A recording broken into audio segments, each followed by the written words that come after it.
and welcome to another video in my writing how-to series. In today's video, I will be sharing some insights on character archetypes.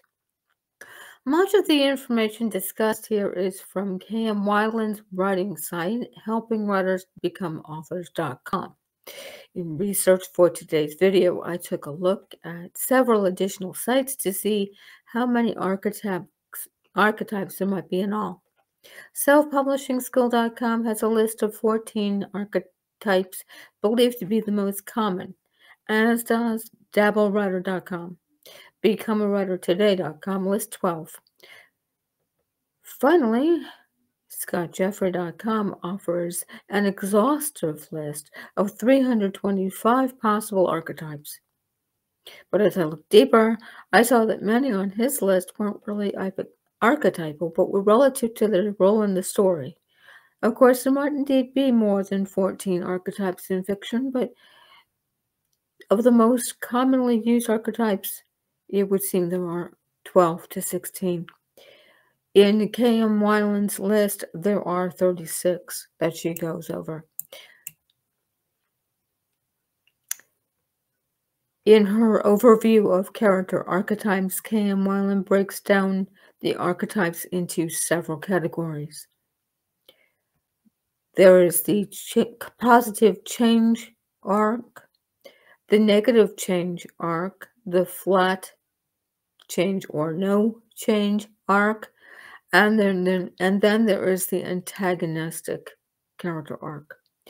These archetypes are found in the positive arc: the maiden, the hero, the queen, the king, the crone, and the mage. Of course, as readers, we are probably much more familiar with the character journey. That is the arc we know. We read that often, and it is in most of our movies that we enjoy. The shadow types are made up of characters who are on a negative journey. There are 12 of these, 6 of them are passive, and 6 are aggressive. If you're writing a female character in a positive arc, that would be the maiden. When written as a shadow type, she becomes a damsel. If the character is passive, you want to think damsel in distress, or she could be written as aggressive and would be the vixen.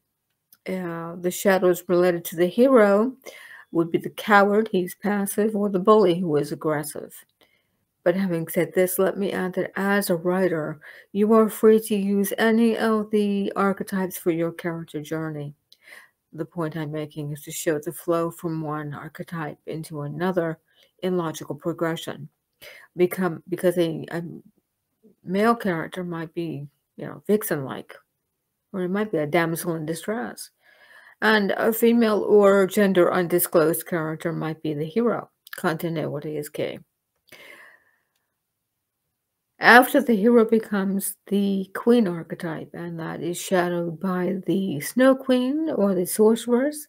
The king is shadowed by the puppet or tyrant, the crone by the hermit or the witch, and the mage is shadowed by the miser or the sorcerer. And then there are the flat arcs. These are characters not currently pursuing a character journey in the work in progress, and they can be thought of as resting.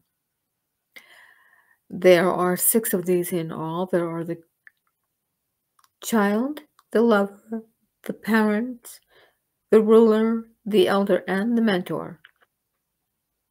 In addition to shadow types, there are also 12 antagonistic archetypes.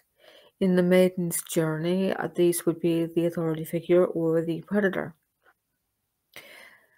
The hero may face a dragon or a king, possibly both. The queen may face an invader or an empty throne. Also, it could be both. The king may face cataclysm or rebellion. The crone may face the death blight or the tempter. And the mage may face evil or the weakness of humanity, his quest being more internal than external.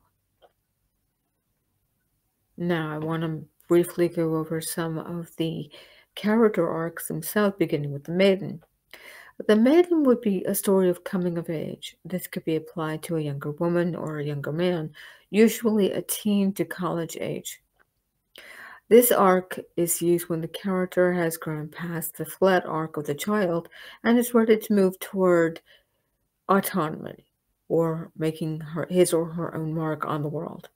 At the far end of the journey, that is the maiden arc, the character will find herself faced with the possibility of entering the phase of life which is the hero arc. This is a natural progression in the life of a maturing and well-developed character that moves from one arc into the next, and each developing character may go through many arcs in the course of a series of storylines, regardless of gender.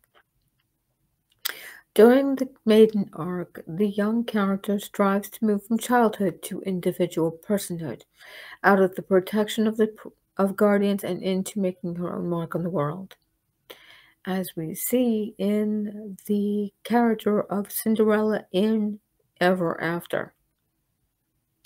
Next, there would be the character arc. The character, that is the hero, is sent on a quest. And on this quest, he finds his strength, saves the town, his family, maybe Lady Fair, and at the end of this arc, he may find love or riches. Okay, so we have as examples, there's Katniss in Hunger Games, Marty McFly in Back to the Future, or Flynn Carson in The Librarian. The Queen arc challenges the character to accept the burden of leadership. When faced with the invading force, it falls to the Queen to lead her people to safety, whether it's because the king isn't available due to illness or because there is no king. I think of the return of the king in the Lord of the Rings saga. I'm trying to find which was the character. Maybe was the king's daughter? I seem to remember her taking on a spectacular role. Or Harry Potter teaching the kids to fight and resist Voldemort and Umbridge.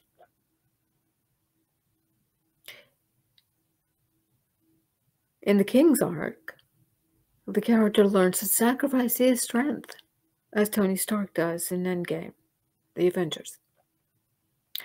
In the Crown's arc, we see the character facing and embracing death with incredible transformation. Do you remember Gandalf the Grey? And finally, we come to the Mage arc, where the character leaves one world, stepping into the next. It is often the end of life for a character, and now we think of Gandalf the White.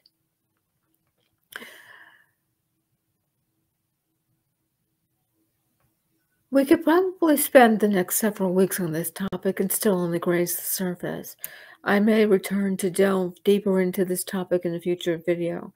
For now, though, I think we've covered enough to find the character journey currently being developed in whatever story you're writing. Will the character be on the hero's journey? Who will be the supporting characters around him or her? Who or what will be the adversarial force? Will there be shadow characters in your story? Perhaps your character will begin life as a shadow character and move slowly toward a more positive arc. Until next time, we'll see you soon.